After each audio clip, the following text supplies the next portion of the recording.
mereka yang biseksual ataupun mereka yang transgender memiliki perilaku demikian karena memang otaknya berbeda. Dan apakah memang berbeda? Jawabannya adalah iya. Secara saintifik, seperti apa risetnya?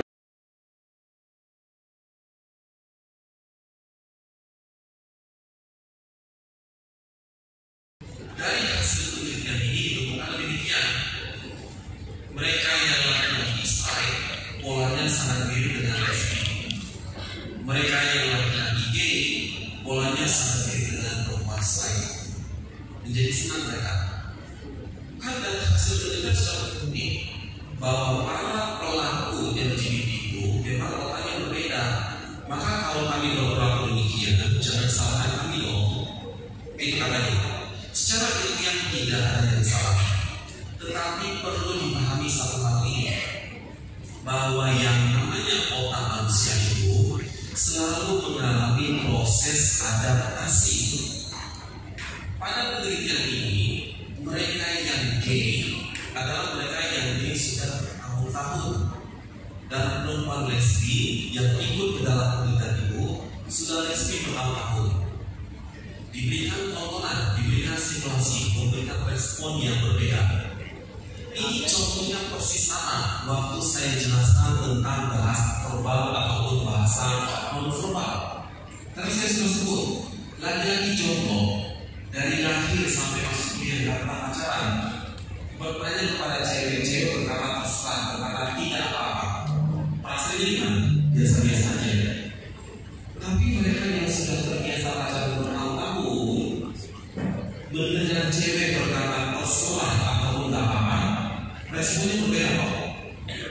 Kenapa bisa demikian? Stimulasi sama-sama lagi, kok responnya berbeda? Karena otaknya sedang mengalami adaptasi. Makanya penelitian ini walaupun benar, kondisi partisipannya tidak sama sesungguhnya. Kondisi otaknya memang sudah berbeda. Wah, ternyata nggak hukum. Mencoba terus melakukan penelitian dan mencari-cari fakta, lihat penelitian berikutnya. Iya, masalah ini dapat penelitiannya. Sexual differentiation of the brain and behavior. Dicari lebih jauh. Kalau memang penelitian sebelumnya menyatakan bahwa otak itu bisa melalui perubahan, hendak membuktikan bahwa mereka yang gay ataupun mereka yang lesbi sedari lahir pun itu sudah berubah otaknya. Dan apakah ada bukti pendukung? Jawabannya lagi-lagi iya. Penelitian ini pun ternyata terbukti bahwa ada potensi, saya tidak langsung bilang perbedaannya, bahwa mereka yang memiliki perilaku gay, mereka yang memiliki perilaku lesbi, memiliki potensi untuk menjadi gay atau lesbi depannya. Hanya saja perlu membuat kami, terutama para perawat, terutama para pembinaan dan apalagi psikiatri atau di psikologinya. Meskipun seseorang itu punya bakat sejak dalam kandungan, yang mempengaruhi perilakunya itu bukanlah bakatnya, tapi apa? Lingkungan. Benar jawaban ibu kakak sebenarnya ibunya. Benar jawaban ibu. Meskipun punya bakat, tapi lingkungannya tidak mendukung, tidak akan pernah menjadi lesbi atau gay. Contohnya orang tua penyakit diabetes mellitus dua-duanya. Si anaknya punya bakat, tapi apakah pasti dia akan mengidap diabetes? Tidak.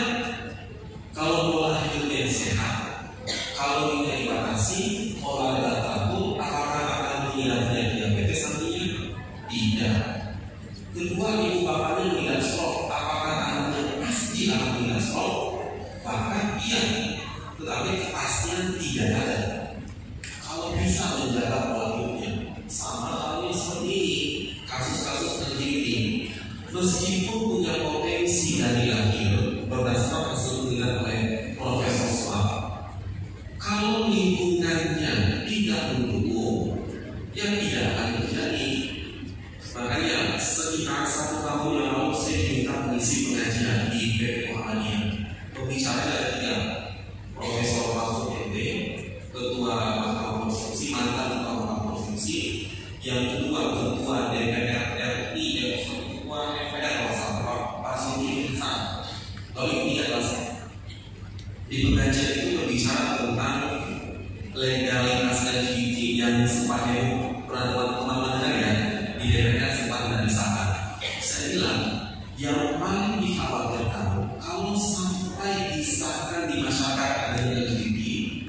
menyembuhkan orang itu.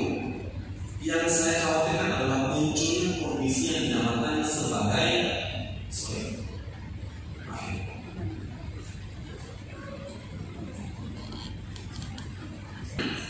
seperti apa contohnya? Saya kasih gambar ini. Saya masa SMA itu kira-kira tahun 2000 awal. Masuk SMA tahun 2000 awal tahun 2003. Rekan-rekan semua yang SMA-nya di tahun 80-an, coba bayangkan lagi masa-masa itu. Di tahun itu 80-an atau 90-an, laki-laki dan perempuan jalan berduaan saja malunya luar biasa. Ya tidak? Sangat malu. Sekarang boro-boro jalan berdua, pegangan pada depan orang, berhubungan dengan orang beraman. Kenapa ini bisa terjadi? Karena munculnya kondisi dinamakan sebagai social conformity. Tahun 80-an itu, kenapa masyarakat masih awas? Kalau ada beberapa hal aneh-aneh, walaupun hanya jalan berdua saja, tidak pegangan tangan, jalan berdua saja ditegur. Perempuan menggunakan baju ketat saja dirikan orang dengan mata belakang. Sekarang baru apa? Pakai hopeng saja biasa itu. Karena sudah dianggap biasa, membiasakan hal yang salah sebetulnya. Itu yang sebetulnya khawatirkan. Kalau sampai disahkan itu dianggap hal yang lumrah, sudah jelas itu tidak benar. Tapi karena dianggap hal yang lumrah, berikutnya kalau ada orang yang berperilaku gay atau lesbian atau apanya digain aja. Itu yang sebetulnya paling dikhawatirkan dan jangan sampai terjadi. Di pengajian itu juga saya sebutkan.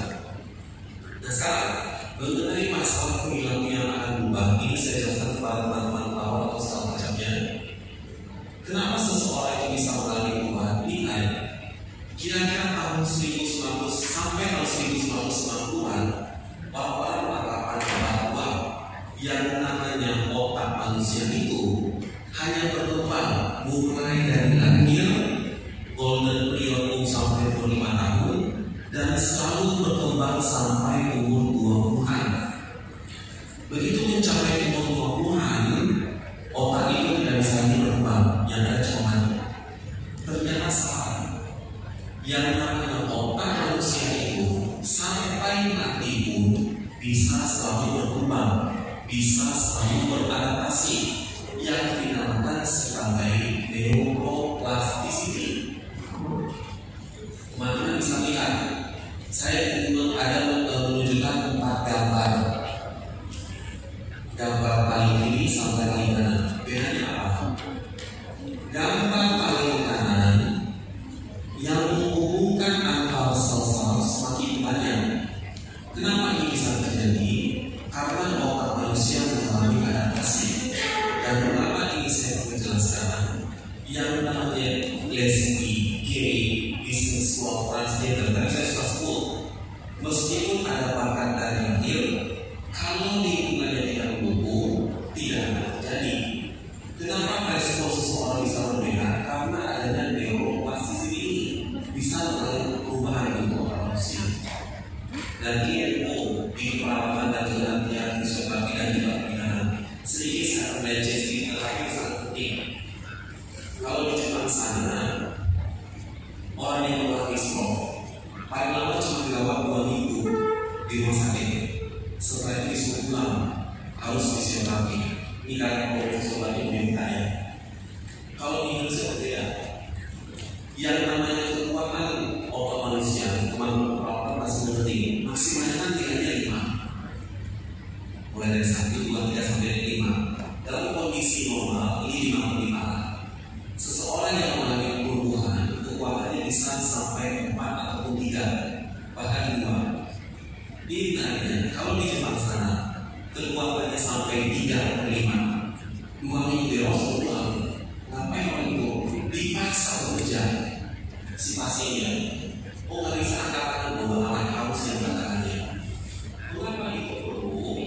Yang diharapkan oleh si dokter adalah dengan memaksakan kaki atau tangan yang bergerak akan muncul proses yang dinamakan sebagai neurogenesis.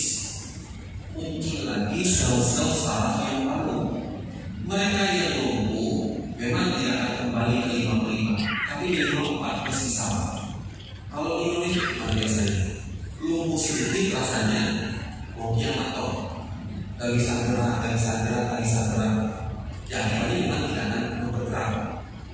Apa yang sebetulnya teman-teman telah pelajari di perawatan kemudian ataupun dari pidana fisioterapi sesungguhnya bisa menjelaskan juga proses terjadinya LGBT sendiri, bahwa yang namanya LGBT bukan bawaan dari lahir semata, bukan perkara orang yang berbeda semata, tapi karena kebiasaan dan lingkungan itu kuncinya. Maka kalau ada yang bertanya, bagaimana cara membuat? Lagi bisa, nanti baru akan jelaskan. Tapi yang paling penting saya selalu bilang, berkali-kali saya bilang kepada siapapun, daripada mengobati, lebih bagus mencegah. Mengobati